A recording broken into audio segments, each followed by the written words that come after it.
You've stopped believing anything is changing. Months have become years, and hope has stopped getting up every time it gets disappointed. But breakthrough rarely comes with warning. God moves quietly, long before the moment you can see it. And today, 6 quiet signs your season of waiting is already ending. Number 1. The groaning gets louder. Israel had been in Egypt for generations. Slavery had outlasted every memory of freedom. And Exodus 2:23 says, "The Israelites groaned in their slavery and cried out, and their cry for help because of their slavery went up to God." Notice what happened right before deliverance. Not comfort, intensity. The pressure increased. When a season is ending, the pain can spike before it breaks. The final stretch of winter is often the coldest. The last miles of a long journey are often the hardest. And many people misread that spike as proof that God has abandoned them, when it is actually the sound of the turning point. If the waiting has recently become heavier, do not panic. The groaning that goes up is the groaning that gets answered. Number 2. God remembers His covenant.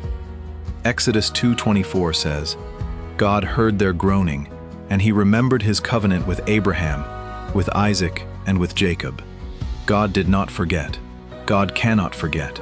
In Scripture, when God remembers, it is never nostalgia, it is action. It means the appointed time of His faithful promise had come. The covenant was never broken. It was being fulfilled at exactly the right moment. When you wonder if God has forgotten the promise He put in your heart, remember this: God's remembering is not Him looking back. It is Him about to move, and it is the hinge on which everything turned for Israel. The promise you are still holding, the one everyone else has stopped asking about, has not expired. It has only been waiting for its season, and that season may be closer than you think. Number 3. God sees and knows. Exodus 2:25 says, "So God looked on the Israelites and was concerned about them." God looked. God was concerned. The original language carries the sense of knowing intimately, of being personally, fully aware. God did not notice them from a distance. He saw them. He knew them. And here is one of the quietest signs that your waiting is ending: a fresh sense that God sees you, not just your situation, you. The prayer that used to feel like it bounced off the ceiling begins to feel like it reaches a Father who is looking directly at you. That change inside you is often the first sign of the change outside you. Number 4. The old thing starts moving again. 40 years earlier, Moses had fled Egypt as a fugitive, with a price on his head. He had given up on the calling of his youth. He had settled into a quiet life in Midian, tending sheep, raising a family, fully expecting to die in the desert, forgotten. Then Exodus 3:1 tells us that he led the flock to the far side of the wilderness, to Horeb, the mountain of God. Moses did not know what was happening. He was just taking the sheep somewhere they could graze. But something was moving. The man God had hidden for 4 decades was being walked, step by step, toward the very place where his history would end and his purpose would begin. When a door you thought was closed forever starts to creak, when God begins repositioning you, sometimes through the most ordinary decisions, pay attention. The seed you buried years ago is being watered.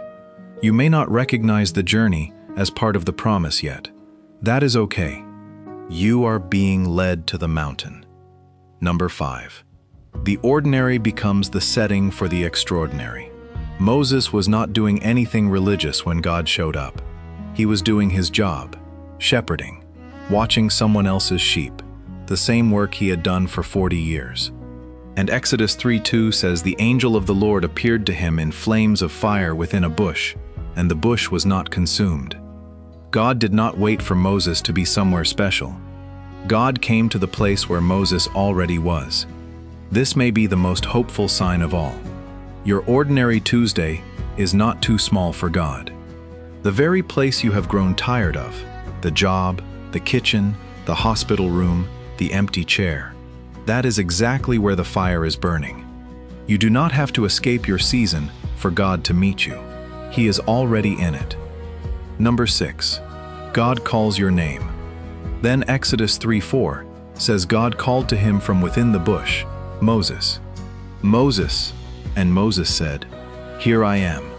After 80 years of silence, of waiting, of failure, of thinking his life was over, God spoke his name, twice. The silence did not break with thunder. It broke with the sound of his own name being called. This is the sign you have been waiting for. Not a feeling that fades by evening. Not a coincidence you can talk yourself out of. A knowing, deep in your spirit, that God is addressing you personally, that he sees the specifics of your life, and that he is finally speaking into the very thing you have held before him all these years. God does not call crowds in that moment. He calls one. He calls you. And when you know he has called your name, your waiting is almost over. Friend, the burning bush did not interrupt Moses' waiting at the end of it. It interrupted the middle of an ordinary afternoon. And everything before it, the groaning, the remembering, the seeing, the moving, the ordinary, the calling, was God at work while Moses was still waiting. None of it looked like a breakthrough at the time. That is the point. The deliverance was announced before it arrived, but only to the one who was paying attention. The same is true for you. So do 3 things before you go. First, in the comments, tell me, which sign hit closest to home?